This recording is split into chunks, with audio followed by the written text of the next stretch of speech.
दोस्तों नमस्कार। उत्तराखंड सरकार ने ये स्टैंडर्ड ऑपरेटिंग प्रोसीजर मानक संचालन प्रक्रिया जारी करी है। ये 8 पन्ने का डॉक्यूमेंट है और इस वीडियो में मैं इसका एक निचोड़ या समरी आपके साथ में प्रस्तुत करूंगा।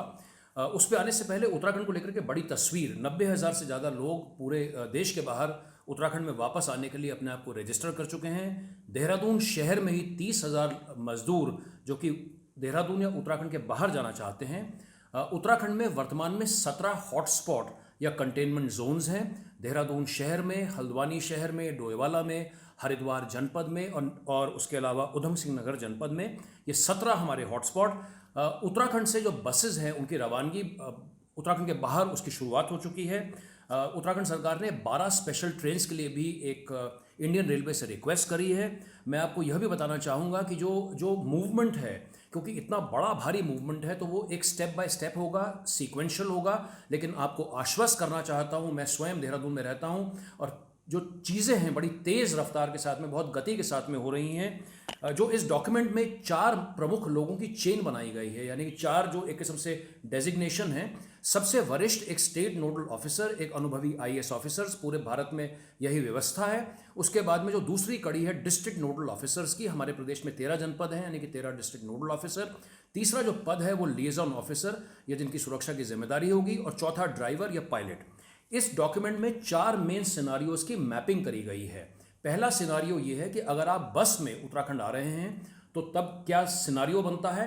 दूसरा, अगर आप अपनी प्राइवेट व्हीकल में आ रहे हैं तो क्या सिनारियो बनता है। तीसरा, अगर आप ट्रेन में आ रहे हैं। और चौथा और बड़ा महत्वपूर्ण, अगर आप उत्तराखंड के एक डिस्ट्रिक्ट से दूसरे डिस्ट्रिक्ट में जा रहे हैं, तो चाहे वो रेड है या ग्रीन है या ऑरेंज है। इसमें जो 4, फिर से 4 बात करते हैं, जो 4 प्रमुख बातें हैं व्यवस्था को लेकर के हैं। तो पहली बात व्यवस्था को लेकर के कि आपके आने की क्या व्यवस्था होगी और एक बार जब आप उत्तराखंड पहुंचेंगे तो क्या व्यवस्था होगी। उदाहरण के तौर पर जो हमारे 4 बड़े जनपद हैं, देहरादून, हरिद्वार, नैनीताल और उधम सिंह नगर, जो कि बॉर्डर डिस्ट्रिक्ट्स हैं, वहाँ पर अलग अलग बोर्डिंग एरिया बनेंगे, अलग अलग अराइवल के एरिया बनेंगे।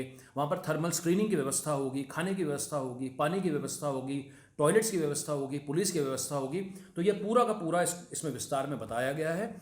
दूसरी बात, कंटेनमेंट जोन्स को लेकर के, जैसा मैंने कहा उत्तराखंड में इस समय 17 कंटेनमेंट जोन्स हैं। अगर आप हिंदुस्तान के किसी भी शहर या ऐसे डिस्ट्रिक्ट में रहते हैं जो कि कंटेन्ड एरिया है, तो आप उस एरिया से बाहर नहीं निकल सकते हैं।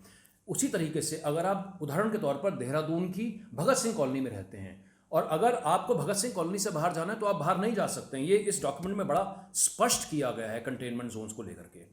तीसरी जो इसमें जो मुख्य बात इस डॉक्यूमेंट में है वो यात्रा के प्रोटोकॉल्स को लेकर के है कि उसमें क्या गाइडलाइंस होंगी, सोशल डिस्टेंसिंग का कैसे पालन होगा, उसके अलावा मास्क को लेकर के, सैनिटाइजेशन को लेकर के, सेफ्टी को लेकर के, सिक्योरिटी को लेकर के, ministry of home affairs, ministry of health की गाइडलाइंस को लेकर के क्या है। और चौथी और आखिरी मुख्य बात जो इसमें है वो होम क्वारंटाइन को लेकर के है। एक बार जब आप उत्तराखंड वापस पहुंचेंगे तो आपको अनिवार्य तौर पर 14 दिन होम क्वारंटाइन पर रहना पड़ेगा। अगर प्रशासन को और स्वास्थ्य टीम को यह लगता है कि आपको इंस्टीट्यूशनल क्वारंटाइन की ज़रूरत है तो आपको इंस्टीट्यूशनल क्वारंटाइन में भी रखा जा सकता है। अंत में मैं यही कामना करूंगा कि आपकी उत्तराखंड की जो घर वापसी की यात्रा है वो सकुशल हो, वो सेफ हो। Thank you so much for watching this video and I wish you all the very, very best. Thank you.